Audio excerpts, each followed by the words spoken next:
पैसे से शांति नहीं मिलेगी। दादा भगवान का अनुभव, पैसे से शांति नहीं मिलेगी। लिखते हैं, एक आदमी व्यापार करने बाहर गया, उसको और कोई काम नहीं मिला तो हजामत का काम करने लगा। विलायत में इस काम में बहुत फायदा था। एक दूसरा भी सिंधी वहां पर गया था, उसने उसको देखा कि हजामत करता है। जब यह व्यापारी अपने शहर में पैसा लेकर लौटा तो यह सिंधी आदमी भी उतरा। रोज उस व्यापारी के पास जाता था दुकान पर। आज मुझे 100 रुपए चाहिए, वह उसको 100 रुपए दे देता, क्योंकि सोचता था अगर 100 रुपए नहीं दूंगा तो बता देगा कि मैं बाहर मुल्क में हजामत करता था, तो मेरे बेटे बेटी की शादी नहीं होगी। यहाँ लोग जब सुनते हैं कि पैसे वाला है, बेटी को 20,000 डाउरी देते हैं तो दूसरे लोग 10,000 देते हैं, तो जरूर मेरे से रिश्ता करेंगे। तो उसको समझ आया कि अगर ये बात पता चल गई कि तो हमारा रिश्ता नहीं होगा, इसलिए वो उसको पैसा देता जाता था। वो अपनी दुकान पर आकर बैठता था। जब वो आता था तो उसको बोलता था, कितने चाहिए भाई, लेकर जा। दूसरे किसी से बात नहीं करना, पैसे दे देता था। एक बार बेटे ने पूछा, है क्यों आता है जिसको तुम पैसे निकाल कर देते हो? उसने बोला, चुप कर, कोई सुने नहीं। बेटे ने उसको बुलाकर पूछा, तू रोज रोज आ रहा है, इधर क्या हराम का पैसा है? हम हजामत करके विलायत से पैसा कमा के आए हैं। पता है बाबा क्या करते थे? हजामत करते थे। इतनी तकलीफ के बाद पैसा मिला है, अब तू जो आ रहा है 100 रुपए निकालो, 200 रुपए निकालो, क्या समझा है तुमने? उसको समझ में आ गया कि इसको तो हजाम पट्टी का डर नहीं है। खुद खोल कर बता रहा है कि हम हजामत का काम करके आए। तो मैं जो उसके बाप को डराता हूँ, तू हजामत का काम करता है, मैं ये बात लोगों को बताऊंगा। ये तो खुद ही बोल रहा है। तो समझ गया अब यहाँ आने का कोई फायदा नहीं। उसने आना जाना बंद कर दिया। उसको भाई पैसा मिलना बंद हो गया। दादा बन आगे कहते हैं, ये समझना चाहिए कि अगर कोई भी आदमी पाप का काम करता है तो उसके आसपास जो आदमी है वो उनसे डरता रहेगा कि इसको खबर है। अपने नौकरों से ही लोग डरते हैं, फंसते हैं। ऐसी लाइफ से तो मरना भला है। जो तुम पैसा इकट्ठा करने के लिए इतने लोग बनाते हो, फिर उनसे ही तुम डरो। दादा भगवान आगे समझाते हैं, समझना चाहिए कि अगर कोई भी आदमी पाप का काम करता है तो उसके आसपास जो आदमी हैं उनसे डरता रहेगा कि इसको खबर है। अपने नौकरों से ही लोग डरते हैं, फंसते हैं। ऐसी लाइफ से तो मरना भला है।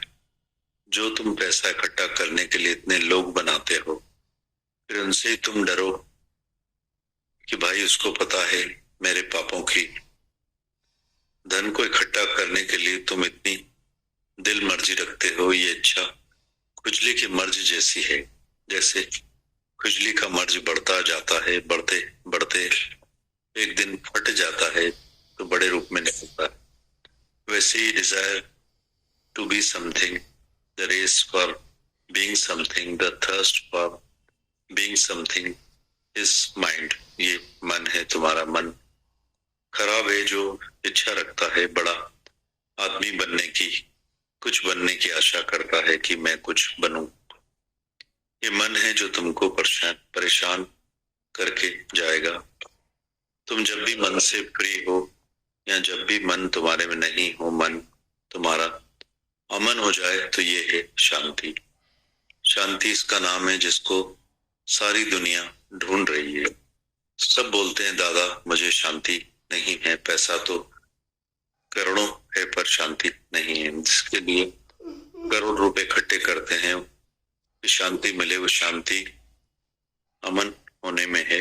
पैसा इकट्ठा करते हो पर वक्त नहीं मिलता है। पैसा इकट्ठा करने में भी पाप करने पड़ते हैं। समय पर नहीं मिलता है, समय भी नहीं मिलता है। जवानी में तो पैसे इकट्ठे कर रहे हो, बुढ़ापे में सोचते हो कि हम पैसे का कुछ फायदा ले लें, पर बुढ़ापे में भी तुम पैसे का कुछ फायदा नहीं ले पा रहे हो। अपनी मर्जी से पैसा खर्च भी नहीं कर पा रहे हो। और बुढ़ापे में तुम्हारी दिल भी नहीं होती है पैसा खर्च करने की। जवानी में भले इकट्ठा कर रहे थे, तुम समझते थे कि हम बुढ़ापे में आराम लेंगे। यह माया किसी को भी कभी आराम नहीं लेने देती है। तुमको जवानी में पता नहीं पड़ता, इसलिए तुम अभी अंधे हो गए हो। पैसा इकट्ठा करते हो और समझते हो कि ये बुढ़ापे में काम आएगा। बड़े होकर हम कमाएंगे नहीं और घर में सो जाएंगे और धन निकाल कर खर्च करेंगे, खाएंगे। पर बुढ़ापे में आप भय बूढ़े, तृष्णा भई जवान। जैसे तुम बूढ़े होते जाओगे, तुम्हारे में तृष्णा बढ़ती जाएगी। आशा तृष्णा ऐसी है जो तुम्हारा आराम खराब कर देती है। दुख की बात है, जिस इच्छा को हमको रोकना चाहिए उसी इच्छा को हम बढ़ाते हैं। ये शर्म की बात है। The more you expect of him, the more you will be criticized from him. जितनी किसी में इच्छा रखते हो, यह मेरा बेटा है, इसको ऐसा करना चाहिए, इसको वैसा करना चाहिए, तुम उनमें सही इच्छा रखते हो, एक्सपेक्ट कर रहे, तो वह और ज्यादा तुमको क्रिटिसाइज करेगा। बेटा भी बोलता है कि तुम सारा दिन मेरे में उम्मीद रखकर बैठे हो, तो मैं कमाऊंगा और तुम बैठकर खाओगे, तो मैं यह नहीं करूंगा। There is no desire and there is no object. कोई भी डिजायर होती है या दिल में कोई बात आती है, there is no desire and its object when you see nothing but God. वह दिन कब आएगा जब तुम भगवान के सिवाय कुछ भी नहीं देखो, जो भी देखो वो सब भगवान है। दादा पढ़ते हैं एक बार, दादा भगवान का अनुभव, पैसे से शांति नहीं मिलेगी। दादा लिखते हैं, एक आदमी व्यापार करने बाहर गया, उसको कोई और काम नहीं मिला तो हजामत का काम करने लगा। विलायत में इस काम में बहुत फायदा था। एक दूसरा भी वहां पर गया था, उसने उसको देखा कि यह हजामत करता है। जब वह व्यापारी अपने शहर में लौटा तो वह आदमी भी उतरा। वो रोज उस व्यापारी के पास जाता था दुकान पर। आज मुझे 100 रुपए चाहिए, उसको 100 रुपए दे देता था, क्योंकि वह सोचता था अगर रुपए नहीं दूंगा तो सबको बता देगा कि मैं बाहर मुल्क में हजामत करता था, तो मेरे बेटे बेटी की शादी नहीं होगी। यहाँ लोग जब सुनते हैं कि पैसे वाला है, बेटी को 20,000 रुपए डाउरी देता है, दूसरे लोग तो 10,000 देते हैं, तो जरूर मेरे से रिश्ता करेंगे। तो उसको समझ आया कि अगर ये बात पता चल गई तो हमारा रिश्ता नहीं होगा, इसलिए उसको पैसा देता जाता था। अपनी दुकान पर आकर बैठता था और वो आता था तो उसको बोलता था, कितने चाहिए भाई, लेकर जा। दूसरे किसी से बात नहीं करना, पैसे दे देता था। एक बार एक बेटे ने पूछा, ये क्यों आता है जिसको तुम पैसा निकाल कर देते हो? उसने बोला, चुप कर, कोई सुने नहीं। बेटे ने उसको बुलाकर बोला, तू रोज रोज आ रहा है इधर, क्या हराम का पैसा है? हम हजामत करके विलायत से पैसा कमा के आए हैं। पता है बाबा क्या करते थे? हजामत करते थे। ऐसी तकलीफ के बाद पैसा मिला है। अब तो तू जो आ रहा है, पैसे निकालो, क्या समझाए तुमने? उसको समझ में आ गया कि इनको जो, इसको तो हजाम पट्टी का डर नहीं है, खुद ही खुलकर बता रहा है कि हम हजामत का काम करने आए। तो मैं जो उसके बाप को डराता हूँ, तू हजामत का काम करता है, मैं ये बात लोगों को बताऊंगा, ये तू खुद ही बोल रहा है। वो समझ गया अब यहाँ आने का कोई फायदा नहीं है। उसने आना जाना बंद कर दिया, उसको पाई पैसा मिलना बंद हो गया। दादा आगे समझाते हैं, समझना चाहिए कि अगर कोई भी आदमी पाप का काम करता है तो उसके आसपास जो आदमी है वो उसको उनसे डरता रहेगा। जिनको खबर है, अपने नौकरों से ही लोग डरते हैं, फंसते हैं। ऐसी लाइफ से तो मरना भला। जो तुम पैसा इकट्ठा करने के लिए इतने लोग बनाते हो, फिर उनसे तुम डरो कि भाई इसको पता है मेरे पापों की, धन को इकट्ठा करने के लिए तुम इतनी दिल मर्जी रखते हो। ये इच्छा खुजली के मर्ज जैसी है। खुजली जैसे खुजली का मर्ज बढ़ता जाता है, दिन बढ़ते बढ़ते एक दिन फट जाता है तो बड़े रूप में निकलता है, वैसे ही desire to be something, the race, for being something, the thirst, for being something is mind. ये मन है, तुम्हारा मन खराब है जो इच्छा कर लगता है बड़ा आदमी बनने की, कुछ बनने की आशा करता है, मैं कुछ बनूं। ये मन है जो तुमको परेशान करके जाएगा। तुम जब भी मन से फ्री होता या जब मन तुम्हारे में नहीं हो, मन तुम्हारा अमन हो जाए, तो ये है शांति। शांति इसका नाम है जिसको सारी दुनिया ढूंढ रही है। सब बोलते हैं दादा मुझे शांति नहीं है, पैसा तो बहुत है, करोड़ों है, पर शांति नहीं।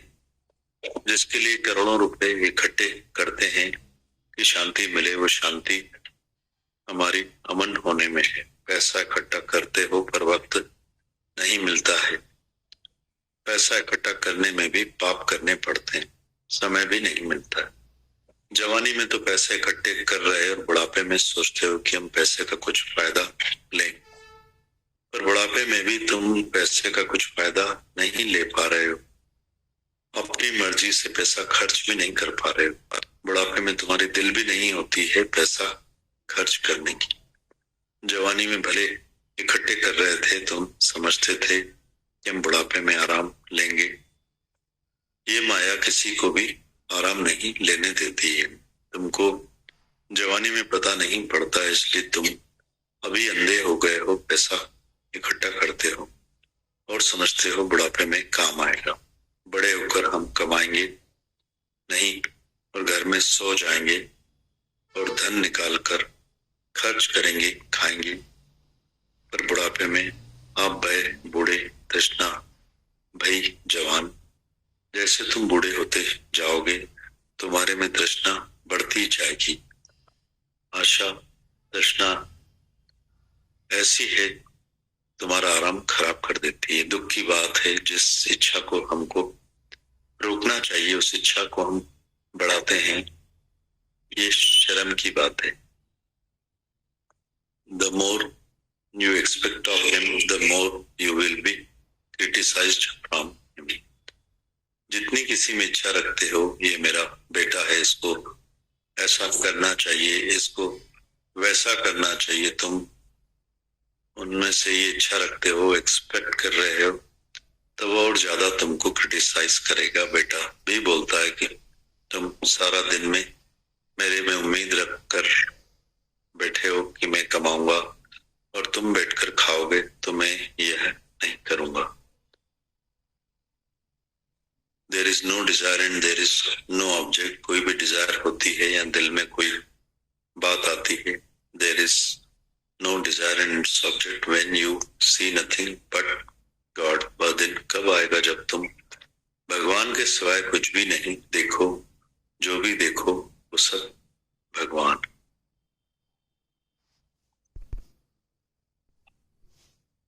दादा समझाते हैं, समझना चाहिए कि अगर कोई भी आदमी पाप का काम करता है तो उसके आसपास जो आदमी है वो उनसे डरता रहेगा कि इसको खबर है। अपने नौकरों से ही लोग डरते हैं, फंसते हैं। ऐसी लाइफ से तो मरना भला है। जो तुम पैसा इकट्ठा करने के लिए इतने लोग बनाते हो, फिर उनसे ही तुम डरो कि भाई इसको पता है मेरे पापों की। धन को इकट्ठा करने के लिए तुम इतनी दिल मर्जी रखते हो। ये इच्छा खुजली के मर्ज जैसी है। जैसे खुजली का मर्ज बढ़ता जाता है, बढ़ते बढ़ते एक दिन फट जाता है तो बड़े रूप में निकलता है, वैसे ही a desire to be something, the race, or being something, the thirst, or being something is mind. ये मन है। तुम्हारा मन खराब है जो इच्छा रखता है बड़ा आदमी बनने की, कुछ बनने की आशा करता है कि मैं कुछ बनूं। ये मन है जो तुमको परेशान करके जाएगा। तुम जब भी मन से फ्री हो या जब मन तुम्हारे में नहीं हो, मन तुम्हारा अमन हो जाए, तो ये है शांति। शांति इसका नाम है जिसको सारी दुनिया ढूंढ रही है। सब बोलते हैं दादा मुझे शांति नहीं है, पैसा तो बहुत है, करोड़ों है, पर शांति नहीं। जिसके लिए करोड़ रुपए इकट्ठा करते हैं कि शांति मिले, वो शांति अमन होने में है। पैसा इकट्ठा करते हो पर वक्त नहीं मिलता है, पैसा इकट्ठा करने में भी पाप करने पड़ते हैं, समय भी नहीं मिलता है। जवानी में तो पैसे इकट्ठा कर रहे हो, बुढ़ापे में सोचते हो कि हम पैसे का कुछ फायदा लें, पर बुढ़ापे में भी तुम पैसे का कुछ फायदा नहीं ले पा रहे हो, अपनी मर्जी से पैसा खर्च भी नहीं कर पा रहे हो, और बुढ़ापे में तुम्हारी दिल भी नहीं होती है पैसा खर्च करने की। जवानी में भले इकट्ठा कर रहे थे, तुम समझते थे कि हम बुढ़ापे में आराम लेंगे। ये माया किसी को भी आराम लेने नहीं देती है। तुमको जवानी में पता नहीं पड़ता, इसलिए तुम अभी अंधे हो गए हो। पैसा इकट्ठा करते हो और समझते हो बुढ़ापे में काम आएगा, बड़े होकर हम कमाएंगे नहीं और घर में सो जाएंगे और धन निकाल कर खर्च करेंगे, खाएंगे। पर बुढ़ापे में आप भय बूढ़े तृष्णा भई जवान, जैसे तुम बूढ़े होते जाओगे तुम्हारे में तृष्णा बढ़ती जाएगी। आशा तृष्णा ऐसी है जो तुम्हारा आराम खराब कर देती है। दुख की बात है कि जिस इच्छा को हमको रोकना चाहिए उसी इच्छा को हम बढ़ाते हैं, ये शर्म की बात है। The more you expect of him, the more you will be criticized from him.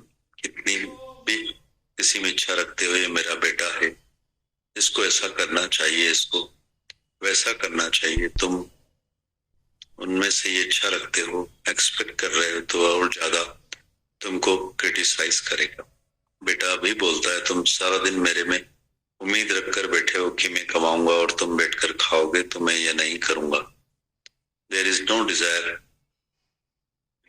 There is no object. कोई भी डिजायर होती है या दिल में कोई बात आती है, वह दिन कब आएगा जब तुम भगवान के सिवाय कुछ भी नहीं देखो, जो भी देखो वो सब भगवान है। When you see nothing but God। दादा भगवान के, आपके, सारी सात संगत के देखिए गुरु के जो इतने महान वाक्य हमको सुनने को, पढ़ने को, बात करने को, समझने को मिलते हैं, जिससे हम अच्छे से जी पाते हैं, अपने जीवन को संवार पाते हैं, अच्छे से चल पाते हैं, अच्छे से जी पाते हैं, तो अच्छे से अगर हम मर भी पाते हैं। दादा भगवान ने कहा तुमको शर्म आनी चाहिए। शर्म की बात है कि तुम सब समझते हुए भी ये सब ऐसा करते हो। पड़ा हुए गुनहगार हम लोग जो यहाँ आ गए हैं, जहाँ इतनी हमारी समझ का विकास होता है, इतनी हमारी समझ खोल के दादा भगवान अपने एक एक बात हमको बताते हैं। कोई भी बात हमारे जीवन की ऐसी नहीं होगी जो हमारे को उन्होंने नहीं बताया है। रोज बताते हैं कि हमारा मन क्या है, माइंड क्या है, हमारी इच्छा क्या है, हमारे दिल में क्या है, क्या हम सोचते हैं, कैसे चलते हैं, कहते क्या हैं, रहते कैसे हैं। हमारी रहनी और कहनी में जब तक समानता नहीं होती, हम लोग ये भेद भगवान का सी नथिंग बट गॉड, देखना ही सब भगवान है। दादा का आखिर में सारांश यही था कि हम सब भगवान देखें और समझें, ज्ञान को, अज्ञान को, अपने विकारों को, अपने विषय को, इन सब जीवन की फिलॉसफी को जो हमको यहाँ पे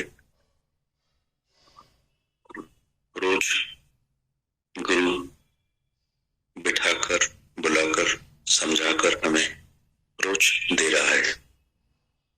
देर हमारी है समझ में आने की, हम देर ना करें, क्योंकि ऑलरेडी हम लोग देर कर चुके हैं। जब तक इस समझ में हम लोग नहीं आते, हम लोग गिरते चढ़ते रहते हैं।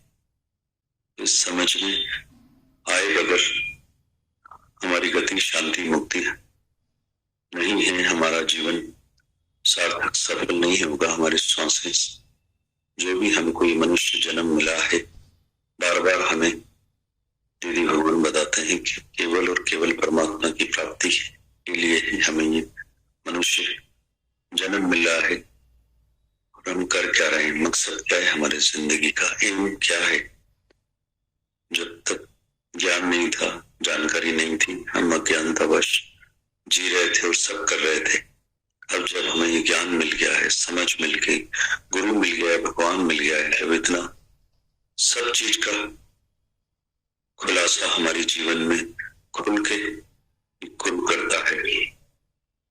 उसके बाद हमको आंखें नहीं मीचना चाहिए और जागृति में आना चाहिए। आत्म जागृति में आए हम लोग, विवेक जागृत करें, अपना विचारवान बने, वैरागवान बने। नहीं तो एक कदम आगे एक कदम पीछे चलते रहेंगे तो कहीं नहीं पहुंचेंगे। मतलब तो एक बाजू होए, हम पलटा खाएं और गुरु वाक्यम सत्यम करें। मतलब सिर्फ मुख से नहीं, अपनी रहनी से, हमारे जीवन से गुरु